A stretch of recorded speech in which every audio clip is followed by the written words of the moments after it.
Good evening. Welcome to the Windham Southeast Supervisory District Budget Presentation Meeting, where we will be presenting some information and then taking questions and responding to inquiries and concerns regarding the FY21 budget.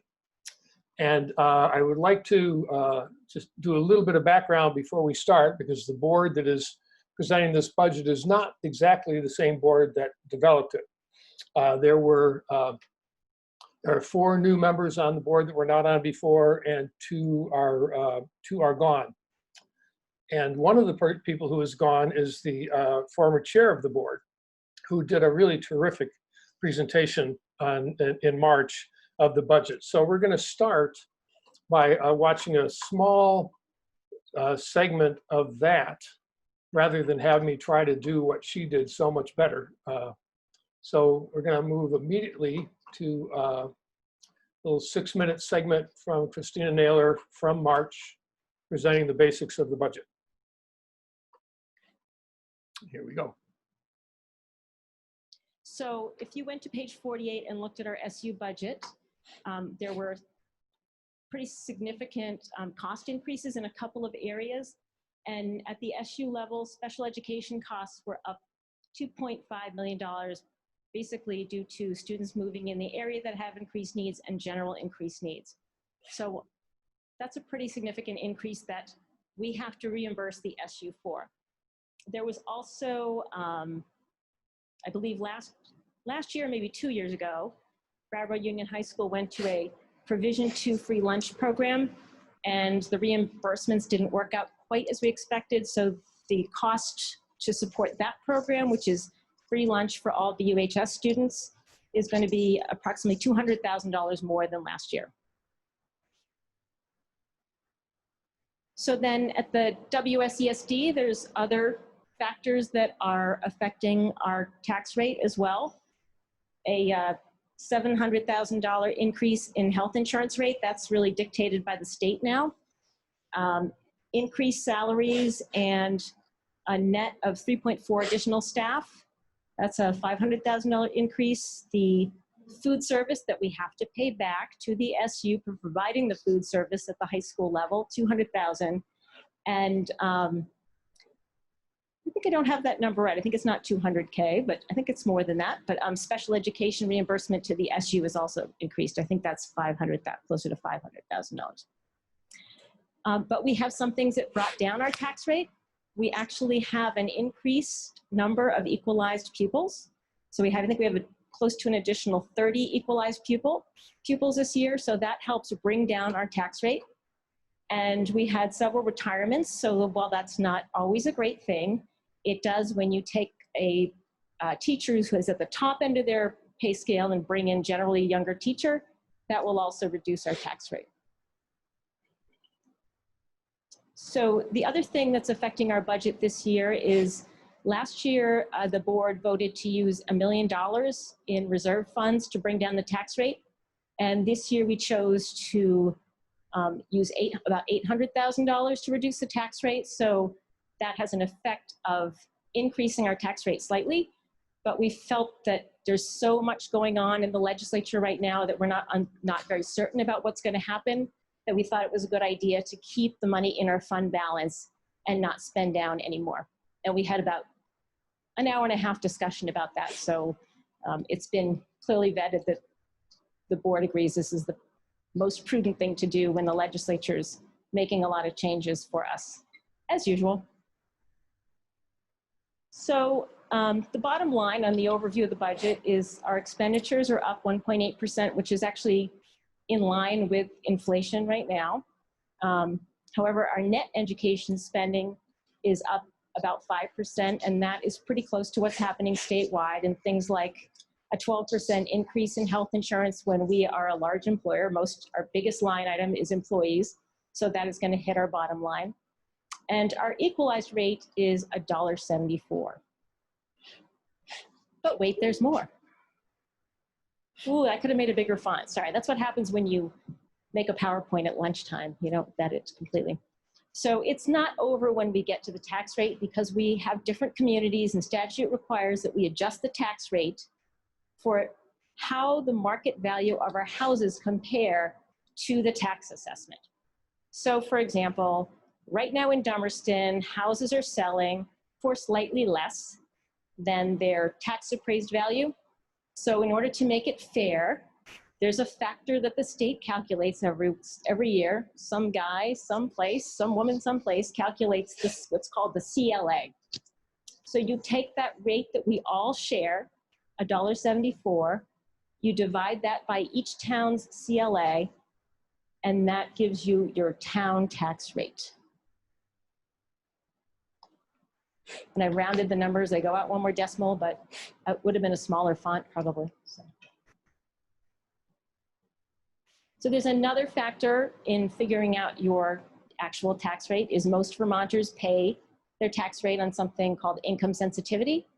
Our rate is 2.83, but it's a very complex formula because it's based on $200,000 of home value plus 2 acres, and it phases out as you get higher in your income level. So a family a family of 5 making $40,000 a year as a family income would, no matter what their house was appraised at up to $200,000, they would not pay more than 2.83% of their taxes, and it phases out at around $140,000 a year income. So I thought we could maybe go through and just take an overview of page.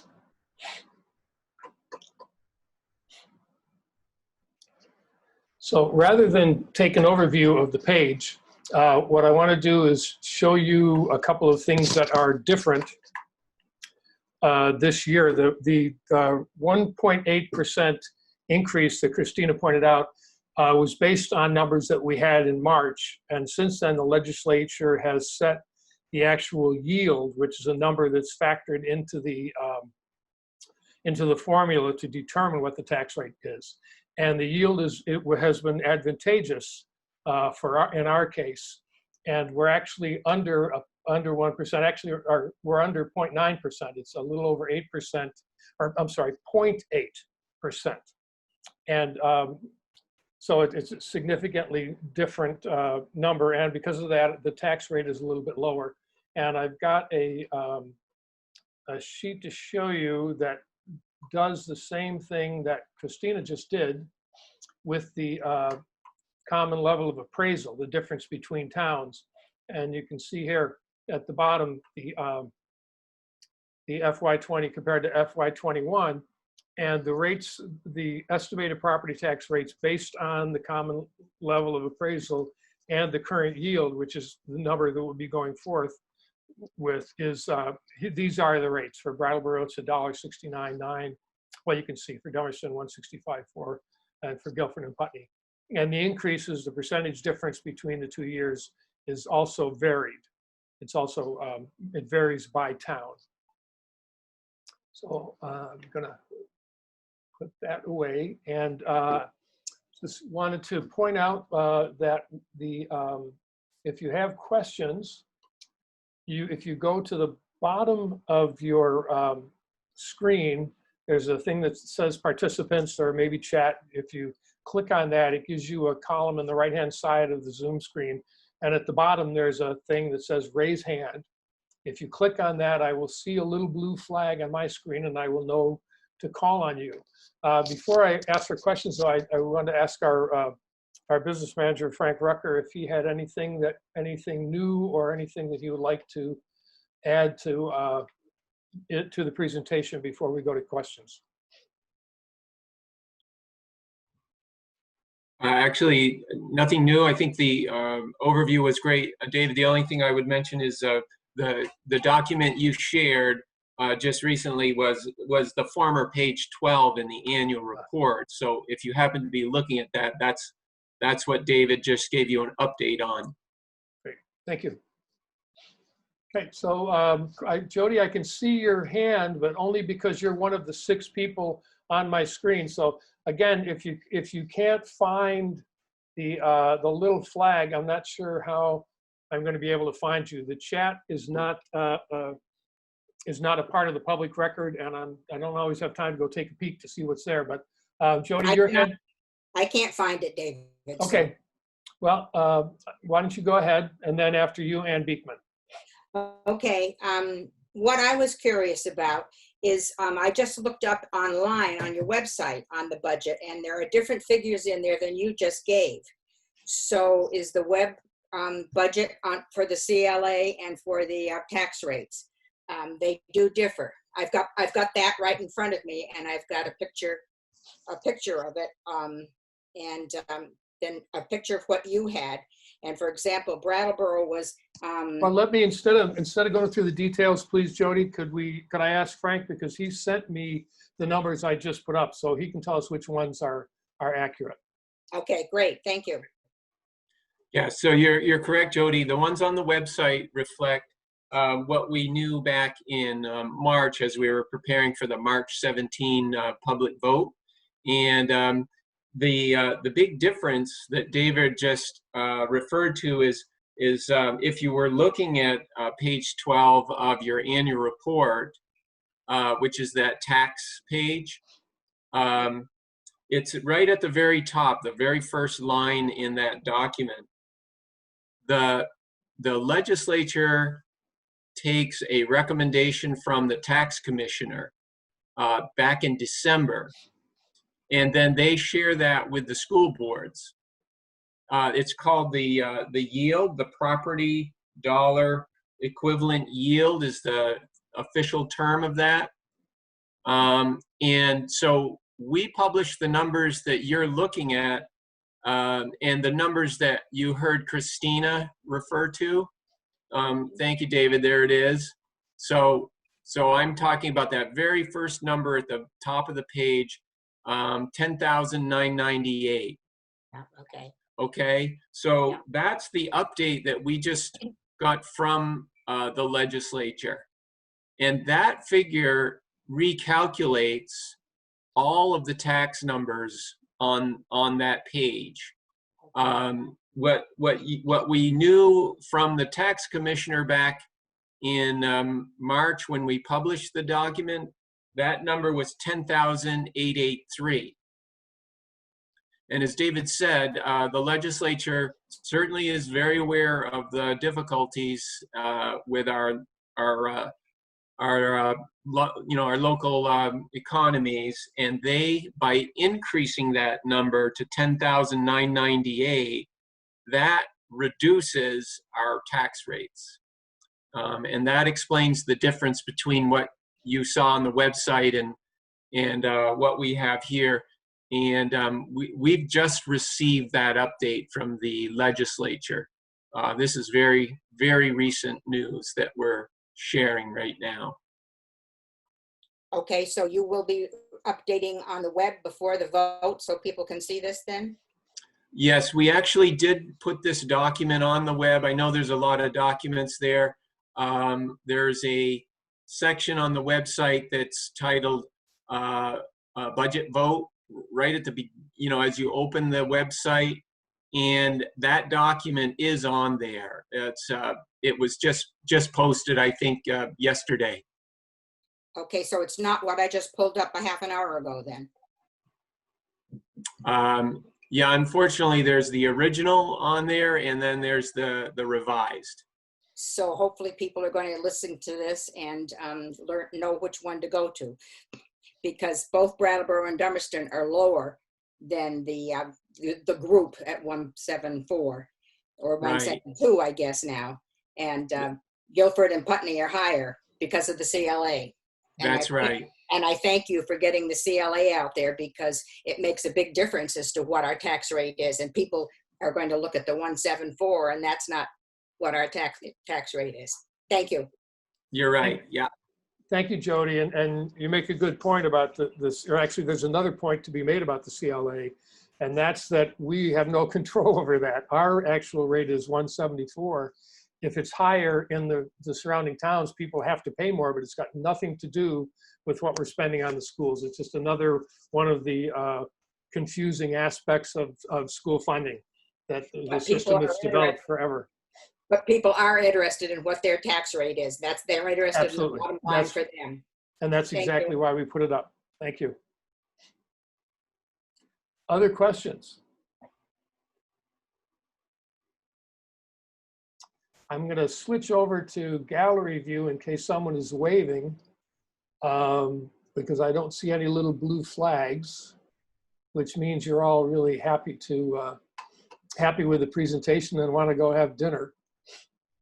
I don't see any waving hands. Leslie, you almost got called on.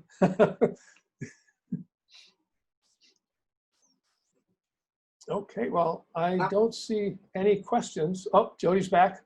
Well, if you're getting ready to close, I would just Oh, I'm like, not. There is another question. okay. Thank But you. go ahead, since you're up.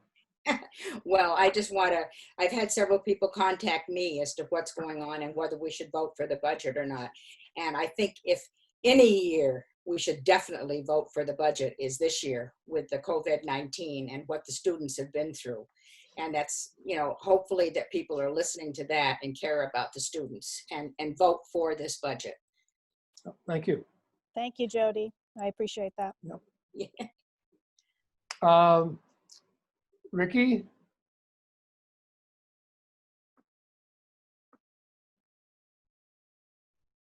Thank you. Has there been any consideration of voting against Article 1 and 4 in consideration of having a message to communities to prioritize budgeting for prison abolition and enslavement reparations and labor union empowerment? Well, I can say with certainty that there hasn't been any effort in that direction from this board. Our responsibility is to provide for the needs of the students in the school system and to represent the values of the community in that process. And that's our job, that's our responsibility, and we pretty much have to focus on that. We do things in the curriculum, and we're constantly adding to things in that area, or in the areas you mentioned. And certainly those are important issues to deal with, but it's really not, if we reduce the school budgets and move that money to other areas, we would just increase the number of people living in poverty and probably add to the prison pipeline and make things worse. The schools are a really important part of developing citizens and reflecting the values of the community.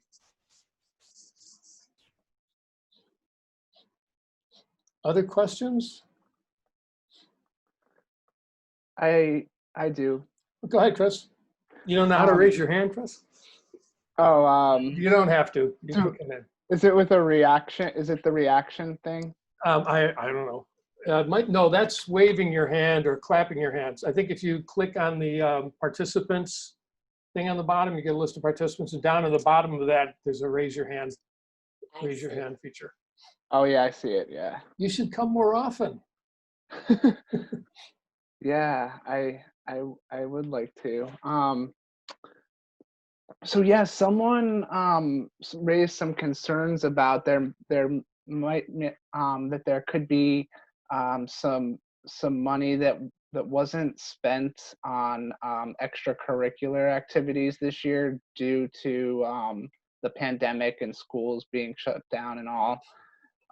And it was suggested that maybe the board should reconsider the budget. Can anyone talk about what kind of extracurricular activities, what if there is some kind of, I don't want to say surplus, but money that wasn't spent that could, perhaps be used to reduce the budget? I'll ask Frank about that in a second, but one of the things that, because of when the schools were closed and when the season was canceled, most of the contracts with the coaches were already in place. So some of that money was spent regardless of the inactivity. I'm sure there were savings in transportation, but we also spent a lot more in transportation, taking 3,000 meals a day around and delivering them to families throughout the 4 towns, actually 5 towns, because the supervisory unit, Vernon was included. And the additional costs that were incurred during this time, buying computers for kids so they can access online learning, things like that. The money I'm sure is gone, but if you wanted some specific details, I'm sure Frank could provide them. I hope Frank could provide them, sorry. Yeah, I would just say, David, you covered it very well.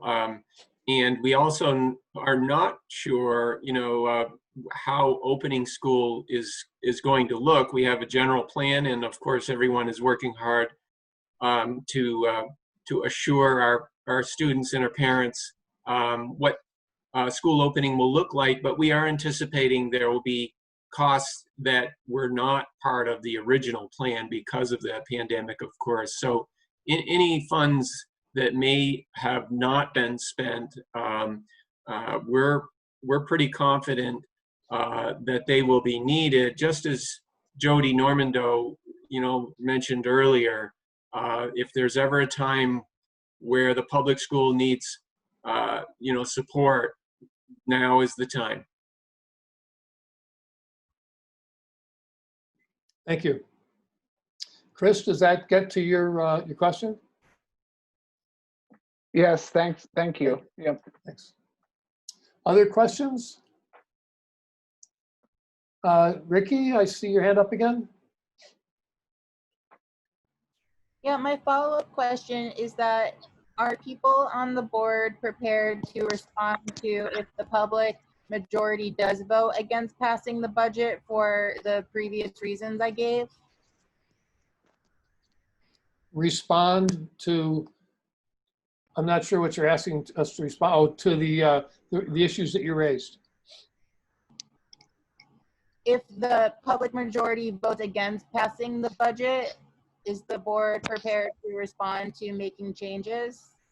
If the public votes against the budget, we will convene within a few days and in complete public session and reopen our budget conversations. And if people want to come and promote that, or if board members want to promote that or support that, that will be part of the process. It's a public process. As I said before, our job is to represent the values of the community and to provide as much as possible the things that we need to deliver the education that our kids deserve, our families deserve. And that'll be a completely open and public process, and we will see whether board members, or I can't commit to other board members' willingness to do that, but since we're going to be looking at reductions, personally, I would not do that. We're going to be looking at, we would have to look at removing things that are essential, that are going to hurt kids. Whatever it is, however far it seems removed from what's going on in the classroom, it all contributes. It's all part of the process. And if we have to look at making our budget smaller, we're certainly not going to be looking at contributing to other important social goals when our important social goal is underfunded. Sean? Yeah, I would just like to reiterate what Jody spoke about it in terms of difficult times and the importance of making sure that all the educational questions are answered for all the 2,253 students in the 11 schools in the district. So I just think that it really should be our paramount issue right now. And also, the idea, if the budget did not pass, would make a difficult situation much more difficult. And because the students already are asked to do things in kind of an extraordinary manner, remote learning. I know I talked to a lot of teachers. My son has a good friend who's a kindergarten teacher in Richmond, Vermont. And just the difficulties that she's encountered are substantial.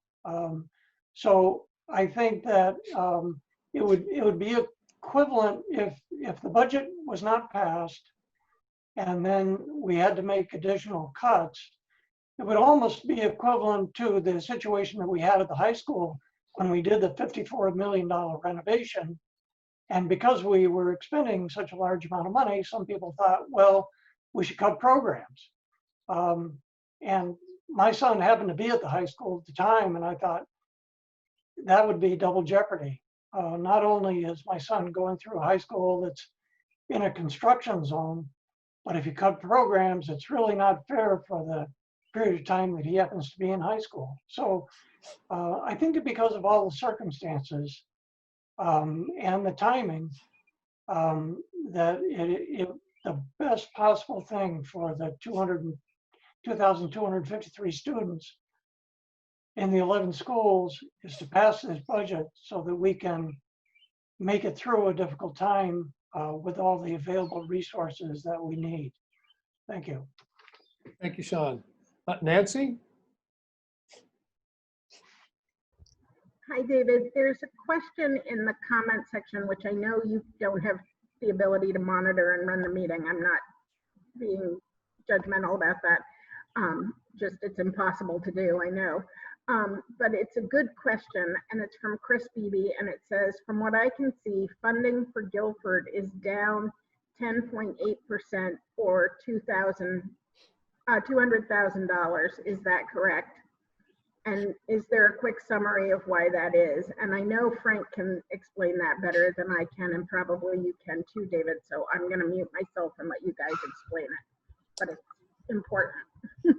Thanks. Well, thanks for giving me magical powers, but I'm going to turn it over to Frank. Thanks. I'm sure that it's not a reduction in programs or services. But Frank, that's correct. If you were looking at your annual report, you would see for the Guilford School District,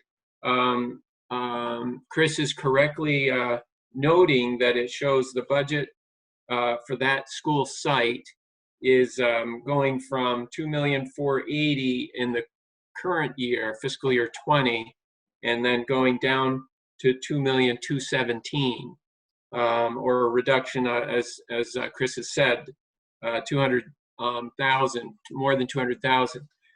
Yes, and as David said, it's absolutely a straightforward answer in that this budget, the FY20 budget, was developed in the transition between being separate districts and becoming a single district. And so the Guilford budget in FY20, the current year, included a $380,000 payment to Brattleboro area middle school as part of the old arrangement where Guilford would pay Brattleboro. They were separate districts, so that payment was made. But in the new budget, so if you happen to be following along, it's page 18 that I'm looking at in the annual report.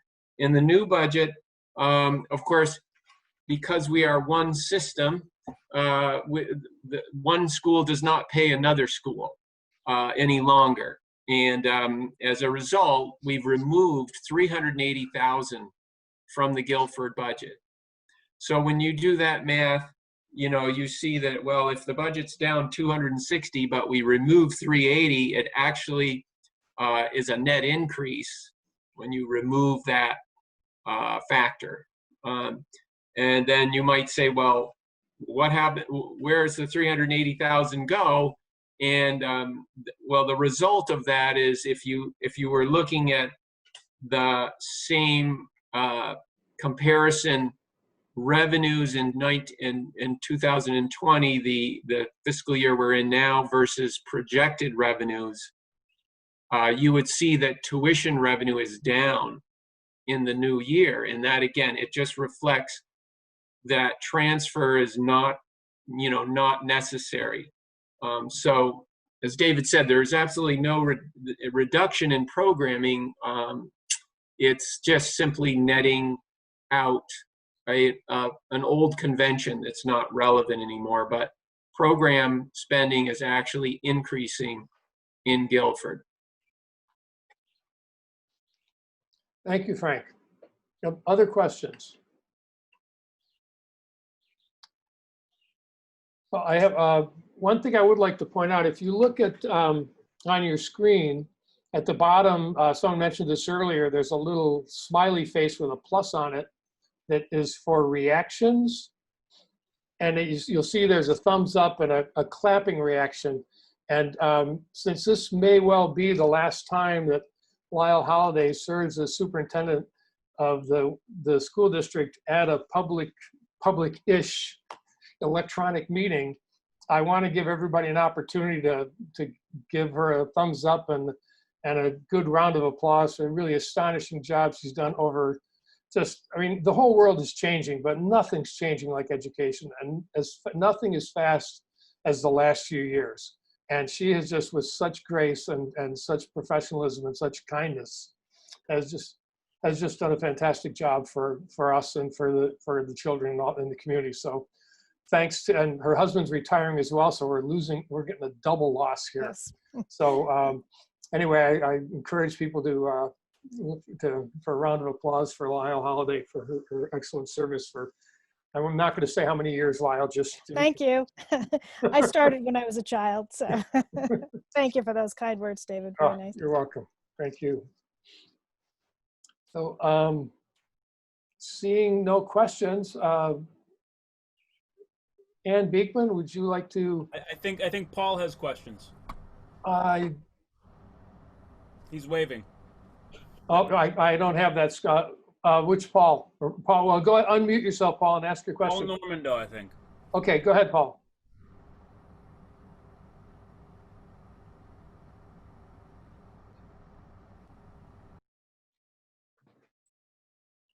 Okay, thanks, David. Yeah. It's more of a statement, David. I'm concerned about timing.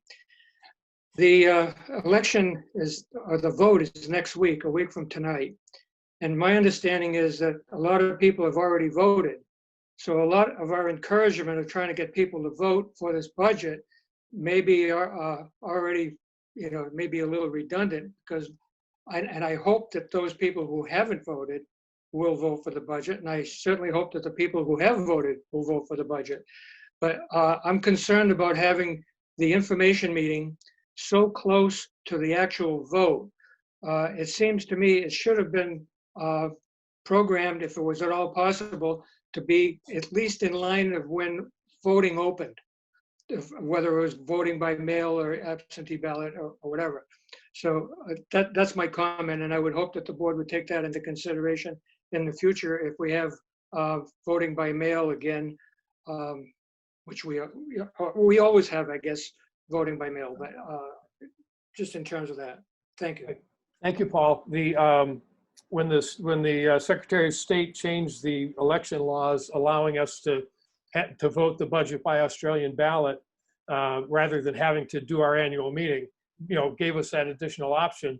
They didn't change anything else about the election law, and we have to have the meeting no more than 10 and no fewer than 5 or 6 days before the vote. So we couldn't have it earlier.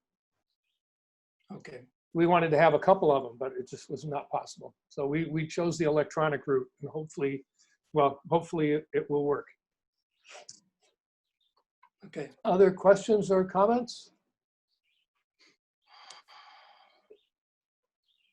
Ann Beekman, I'm going to unmute you. Mr. Chair, there being no further business before this board, I move that we adjourn. May I have a second? Second. Thank you, Thomas. It's been moved and moved and seconded that we adjourn at 6:34. All in favor, all board members in favor, please unmute and indicate their agreement. By aye. Aye. Any opposed? Hearing none, the ayes have it, and we are adjourned. Thank you, everyone. Don't forget to vote. Thank you, everybody. Vote.